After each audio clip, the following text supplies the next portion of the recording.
I'm living in a house where there is consistently negative talk all the time. Anything that I do, they put me down. They never encourage me. My dad, my mom, my grandparents who are there inside the house, my brother, my sister.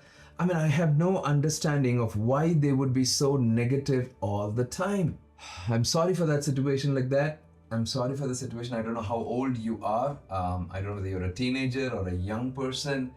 But they're kind of an environment, that negative environment, it's very difficult. It's very difficult, I'll give you 3 very important points of reference. Again, meet with a counselor, talk to a counselor who can help you understand, or maybe you may have to share a lot more details. Somebody can help you out. But just by seeing this question, there are 3 points of reference that I will give you. The first very important point is this. You're feeling very negative like this, you're seeing negative talk. Sorry, let me put it that way. Yeah. You're seeing this negative talk all the time inside the house is because maybe there is a lot of perfectionists inside the house. Maybe there is somebody who is constantly, the expectations have been raised very high. Maybe constantly they are kind of, they are hurting, and so they are hurting others, and things like that. I don't know what the reasons are. So maybe there is some family issues happening inside. Maybe in your own, if this kind of with what you're saying, if this kind of an environment where there is negativity all the time and putting you down and things like that, I'm sure it's not just happening with you. It's even happening with each other. It's even happening with the husband and the wife, or the father and the mother. It's even happening with the siblings. It's even happening with the father and the children, and the mother and the children. It's even happening there. That's the kind of a situation. I've dealt with situations like this, where that's the kind of a situation where there's consistently that's negativity that's been sown in this kind of an environment. So please understand this. Please understand that that's the environment that you are living in. That's the reality. That's the reality. So can you wish that that will change and suddenly these people will change and things like that? I know they can change because of certain incidents that can happen, circumstances that can happen, and things can change. I've seen people change. But here in your situation, people have not changed and people are not changing, right? So that's the reality. That's the reality. So you may have to understand that's the reality. And if that is the reality, it leads to the second point of reference. You need to learn how you can protect yourself. You need to learn how to protect yourself. I say this in a very jovial way, but it's not to make your question in anything lesser important. No. But I say this sometimes in a situation like this, you may have to grow a thick skin. You need to have some thick skin. A thick skin that will not allow you to get hurt very quickly, because if you're going to be tender, you're going to continue to get hurt like this. And I know in a situation like this, your emotions are very fragile. You would have become very, very fragile. It's not. But you need to build your resilience. That's the situation. But you need to slowly build your resilience. How can you build your resilience? That comes to the third point. How can you build your resilience? That comes to the third point.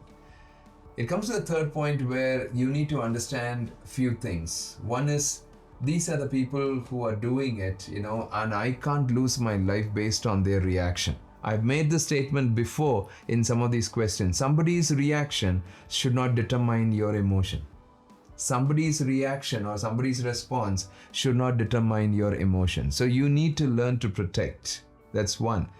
And the very important other point is this. How can you build your resilience? Is that you need to come to a place to focus on the main things. If you're somebody who's studying, focus on your studies.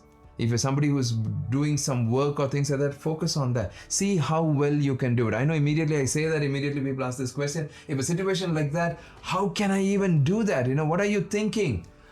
I want to say this, sweetheart. There are young people who are in much more difficult situations, are performing well and conquering things.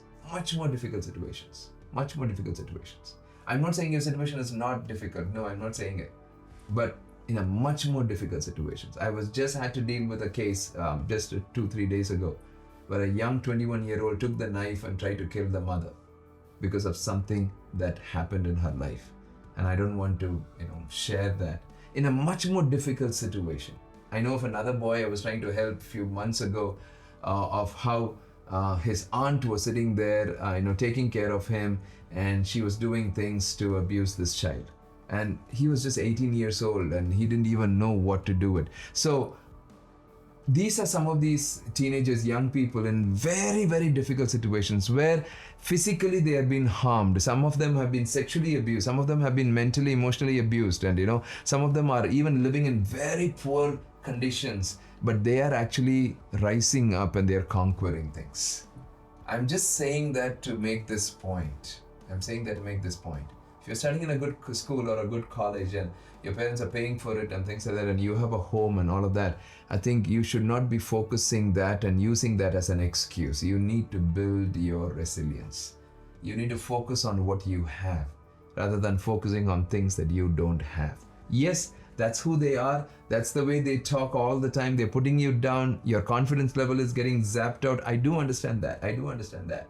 But be careful on how you build your resilience. The last point that I would say to build your resilience is this: find some good friendships, people who will trust you. Not just people who will believe in you, but people who will trust you, whom you can trust and they can trust. And trust takes time. So build some friendships where trust, it becomes a very important factor. It will take time. It's not very easy. It will take time. But see how you can build that. I want to say this again. I've been saying this several times. In situations like this, just a question that has come, I've just answered based on the question. There might be so many different angles to it. Get to a counselor. I would not say this, get to a counselor or meet with a counselor about 5 years ago, 6 years ago, because people are not very open to counseling. But now there are so many young people are very open to counseling. And I want to say this, get to a good counselor. Somebody who can walk with you, form that relationship and walk with you and help you come out victoriously. Thank you for sending some of these messages. You're amazing. May God bless you.